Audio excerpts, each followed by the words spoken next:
জানি জানি। Breakfast skip করা একেবারেই উচিত না, কিন্তু অফিস তো আর সে কথা বুঝবে না। তাই অফিসে যাওয়ার চক্করে অর্ধেক দিনই আমাকে না খেয়ে বেরোতে হয়।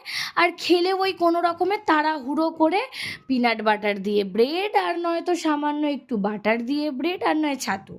এটাই সকালবেলা জোটে কপালে। তাই যেদিন অফিস থাকে না, নিজের মতো করে ভালো করে একটু ব্রেকফাস্ট করার চেষ্টা করি। আজকেই যেমন তৈরি করছিলাম পনির স্যান্ডউইচ নিজের জন্য। হ্যাঁ, পনির বাড়িতে ছিল না, আর দুধও দেখলাম কেটে গিয়েছে। তাই জন্য ভাবলাম দুধটাকে ফেলে কেন দেবো, যতটা পনির সেটা দিয়ে তৈরি করা যায় সেইটুকুনি বানিয়ে নিই, একার জন্য তো হয়েও যাবে। যেমন ভাবা তেমন কাজ, পনির বানিয়ে নিলাম, পনির দিয়ে স্যান্ডউইচও রেডি করে নিলাম। হ্যাঁ, তবে স্যান্ডউইচটা তৈরি করেছি একেবারে হেলদি ওয়েতে, কোনো রকম চিজ মেয়োনিজ ছাড়া।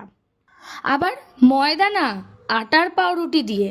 হেলদি খাচ্ছি তো, আনহেলদিটা যতটা অ্যাভয়েড করা যায়। এবার স্যান্ডউইচ তো হলো, তার সাথে নিয়েছি কিছুটা সস।